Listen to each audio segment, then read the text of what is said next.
বাংলাদেশের কৃতজ্ঞতা থাকা উচিত আমাদের উপর, না হলে আমাদের রাজ্যের সিভিক ভলেন্টিয়াররা পিটিয়ে ঠান্ডা করে দেবে।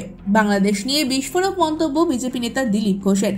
বিজেপি সদস্য পদ সংগ্রহ অভিযানে পশ্চিম মেদিনীপুর জেলার নারায়ণগড় ব্লকের বেশ কয়েকটি জায়গা ঘুরে সদস্যতা অভিযান করলেন মেদিনীপুর লোকসভা কেন্দ্রের প্রাক্তন সাংসদ দিলীপ ঘোষ। সেখান থেকে সংবাদ মাধ্যমের মুখোমুখি হয়ে বলেন, একসময় আমরা আফগানিস্তানকে দেখেছি, সেখানে কি ধরনের উন্মাদনা হয়েছিল মৌলবাদের সেটাও দেখেছি। তার পরিণামে সেই দেশটা প্রায় 20 থেকে 25 বছর পিছিয়ে গেছে। আজকে যেখানে বাংলাদেশের লোকেদের খাওয়া দাওয়া, কাজকর্ম নেই, চাকরি নেই, সেখানে কিছু মৌলবাদী লোক ভারত বিদ্বেষে নেমেছে। যে ভারতের উপর পুরোপুরি বাংলাদেশ নির্ভর, খাওয়া পড়া থাকা জীবনযাত্রা থেকে ওষুধপত্র। মাথা খারাপ হলে এরকম করে লোকে, লাভটা কার হচ্ছে? ভারতের কি করতে পারবে ওরা?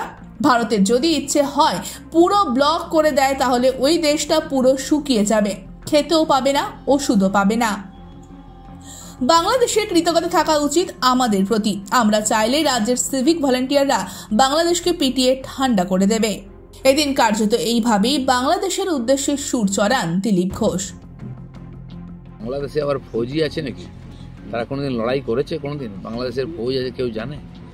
তারা কোনো যুদ্ধই করলো না, তারা ভারতকে দখল করে নেবে। যাদেরকে আমরা বাঁচিয়েছিলাম খান সেনার হাত থেকে, কমপক্ষে কৃতজ্ঞতা থাকা উচিত তাদের।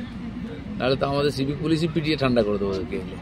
কেন এইসব বড় বড় কথা বলছে? ভিখারির দেশ, তারা জানে না কোথা থেকে কী হয়, খেতে বা কাল কী খাবে ঠিক নেই, তারা ভারতের বিরুদ্ধে যুদ্ধ করছে। ইউনূস সরকার এর আমলে যেভাবে হিন্দু বিরোধী স্লোগান এবং হিন্দুদের যে মন্দির ভাঙার চেষ্টা করছে, ভারত সরকার তাতে কি পদক্ষেপ নেবে? সরকারের সেক্রেটারি গেছেন, ওখানে কথাবার্তা চলছে এটা বন্ধ করার জন্য। আমরা সারা দেশ থেকে প্রতিবাদ করছি। ওখানে কোনো সরকারই নেই, কে বন্ধ করবে? এই গুন্ডারা, উগ্রপন্থীরা দাপিয়ে বেড়াচ্ছে, তারা এটাই করবে।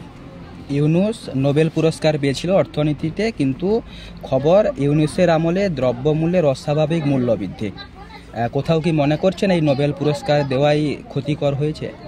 লোকটা চোর, জেল খেটেছে, তার কাছ থেকে কী আশা করা যাবে? দুর্নীতিগ্রস্ত একটা লোক, সে কী করে দেশ চালায়? তার কোনোদিন কোনো অভিজ্ঞতা ছিল না প্রশাসন চালানোর, তাকে মাথায় বসিয়ে দিয়েছে সরকার। নেই আর কিছু চ্যাংড়া ছেলে, কিছু এই ধরনের দুষ্কৃতকারী, তারা দাপিয়ে বেড়াচ্ছে। দুর্ভাগ্য এটা, বাংলাদেশের ভবিষ্যৎ খুবই অন্ধকারের দিকে যাচ্ছে। এখন যদি ভারত বাংলাদেশের যুদ্ধ হয়, তাহলে কি পরিস্থিতি দাঁড়াবে? বাংলাদেশ যুদ্ধ কোনোদিন হবে না, যুদ্ধ করার ক্ষমতাও নাই। আমাদের দয়া ওরা বেঁচে আছে। কিছু লোক চিৎকার করছে, ওরা জানে 2 দিনের মধ্যে ভারত ওকে নাস্তা বানিয়ে দেবে।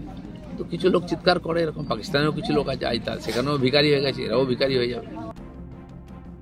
Bureau report, ANM news.